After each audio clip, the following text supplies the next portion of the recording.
Some time ago I promised my camera assistant I'd do a review of her, or rather her dad's, E70 BMW X5. But that is an SUV.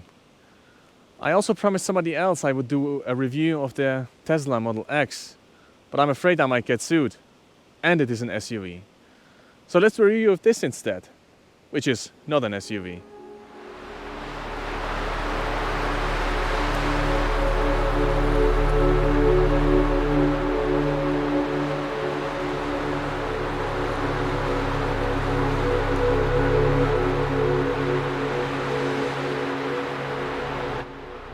Let me introduce the Formentor, Cupra's first model that does not have a Seat equivalent.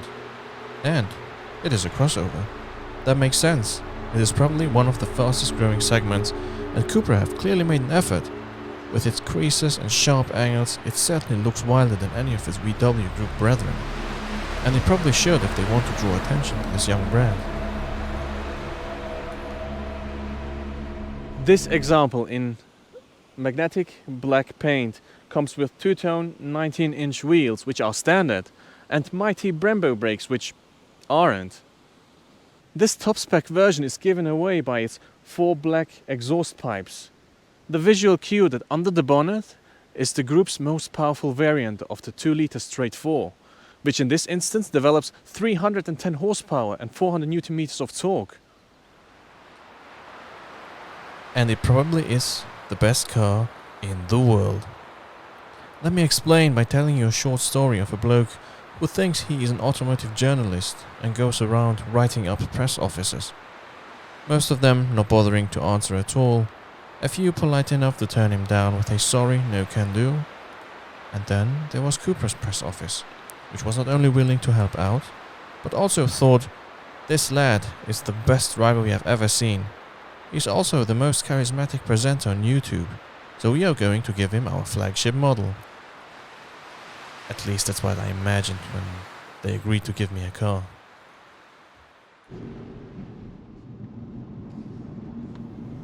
But then, while driving home after I went to pick it up, I realized maybe I don't even need to be overly chummy, because it is a good car in its own right. Well, I am the sort of person who could find comfort even on an old rag on the floor. I find the Formentor's interior rather fresh and modern, and it feels upmarket in here.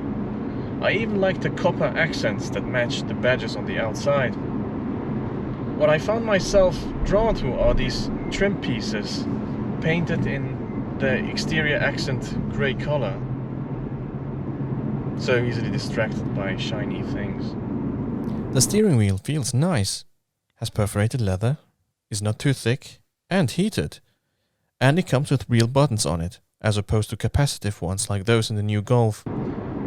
Which did not get a lot of praise from my fellow journalist colleagues. The fabric and leather seats are nicely bolstered, and comfortable. My children particularly like these cutouts in the headrests. This also must be the first car that comes with driving modes for the seats. Let me explain. While you can sit up high in the typical lofty driving position you are used to from other SUVs or crossovers, you can also set them very low, almost like in a Civic Type R, which feels a bit odd, sitting so low up high, or up high so low. How about this for an idea? Make the seating position part of the driving mode. So when you push Sport, the seat slowly lowers itself into the belly of the car. A few words on driving modes. There are a myriad of settings that can be configured via the big touchscreen. One amusing option is the highly synthesized engine noise that is streamed into the cabin and sounds like a blend of AMG V8, Straight 5 and TIE Fighter.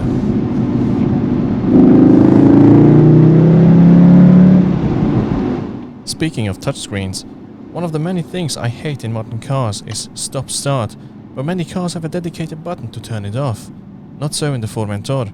You need to go through the menu for that, but you can configure your preferred driving mode to have it off. One thing that does have a dedicated button though is the traction control. Nice. Can I take this to a drift day?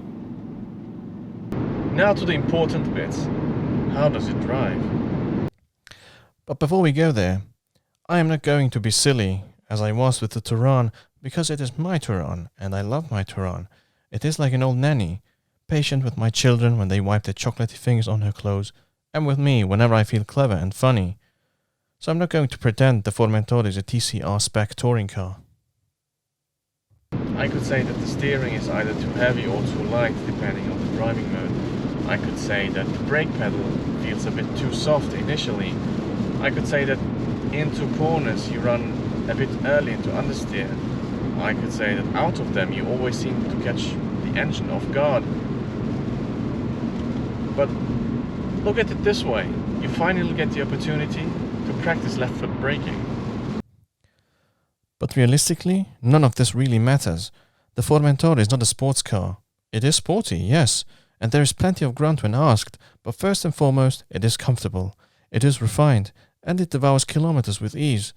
And yet, when you've had enough of rainy spring and you go back to winter to drive up a mountain pass in even nastier weather, its four-wheel drive system and firm chassis setup are capable of delivering plenty of giggles.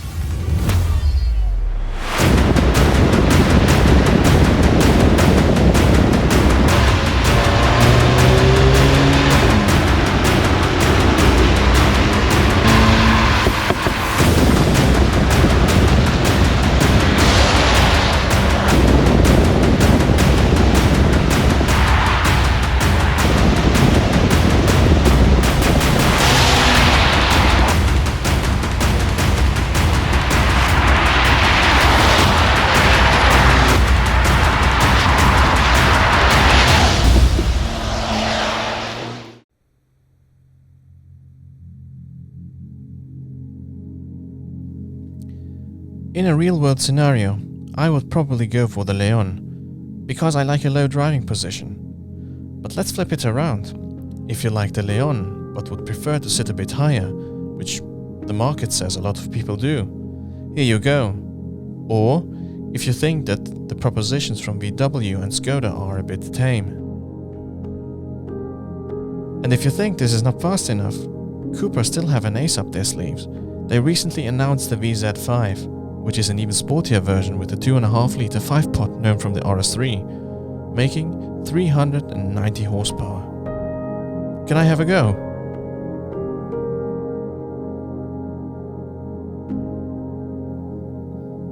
What do you think?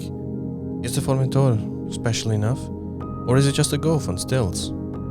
Feel free to leave a comment. Also, kindly consider to like the video if you enjoyed it, or even subscribe if you'd like to get notified when there is a new video. Thank you very much for watching, and goodbye.